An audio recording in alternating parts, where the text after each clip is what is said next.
Сәлеметсіздер ме? Мен Бабалиев Әлімжан Абзалбекұлы. Жамбыл облысы, Меркі ауданы, нөмір 2 Аспара жалпы орта білім беретін мектебінің қазақ тілі мен әдебиеті пәнінің мұғалімімін. Бүгінгі сабағым 5 сыныптағы тәрбиенің қайнар бұлағы бөлімі бойынша Ыбырай Алтынсариннің «Дүние қалай етсең табылады» әңгімесі. Әңгімені бастамас бұрын брондық қозғалыс арқылы осы әңгімедегі тірек сөздерді жазып көрейік.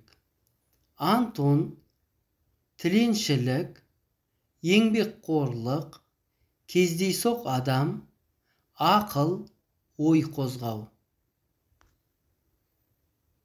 Осы сабақтың оқу мақсаттарымен танысып көрейік. Көркем шығармадағы кейіпкерлер портреті мен іс-әрекеті арқылы образын ашу, шығармадағы кейіпкерлерді өзіндік құндылығы тұрғысынан талдап әдеби эссе жазу. Әңгімедегі кейіпкерлерді сипаттап, образын ажыратамыз. Әдеби эссе жазуда кейіпкерлерді өзіндік құндылық тұрғысынан талдап, өз ойымызды тұжырымдаймыз. Келесі тапсырма аквариумдағы сұрақтар деп аталады. Осы әңгімеге байланысты бірнеше сұрақтар қойып өтсем. Бірінші сұрақ: әңгіме неліктен дүние қалай етсең табылады деп аталады. Екінші сұрақ: Антон кіммен кездеседі? Үшінші сұрақ: ол адам Антонға қандай әңгіме айтады?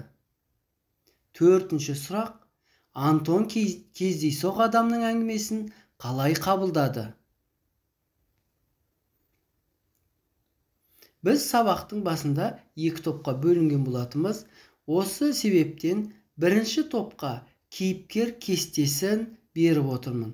Бұнда төменде бірнеше суреттер беріліп отыр. Сол суреттер бойынша астында 3 баған берілген. 3 бағандағы жұмыспен жұмыс жүргізу керек. Бірінші кейіпкердің портретін, екінші маңызды 2 әрекетін, үшінші талдау. Осыған байланысты мынандай дескриптор ұсынып отырмын. Кейіпкер портретін сөзбен сипаттайсыздар. Кейіпкердің маңызды 2 іс-әрекетін анықтайсыздар. Кейіпкер образына 2 сөйлеммен талдау жасайсыздар. Екінші топқа фила кестесін ұсынып отырмын.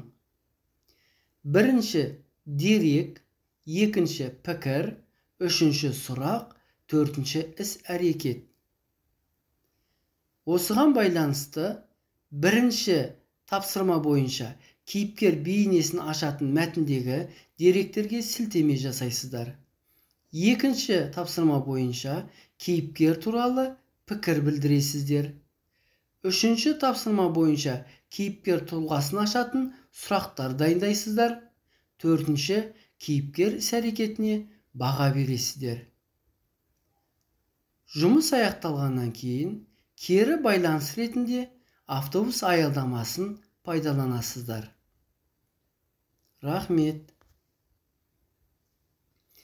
Келесі ақылдың 6 қалпағы кестесі бойынша жұмыс жүргізіп көрейік. Бірінші, ақ қалпақ Антонның бөтен адамның ақылын тыңдауы нені білдіреді?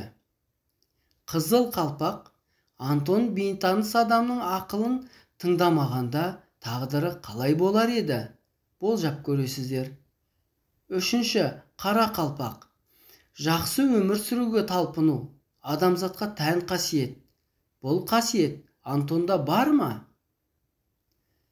Сары қалпақ сенің досың Антон сияқты тіленшілік қылып тұрса, не істер едің? Жасыл қалпақ шығарма сюжетіне сәйкес келетін мақал-мәтелдерді айтып көріңіз.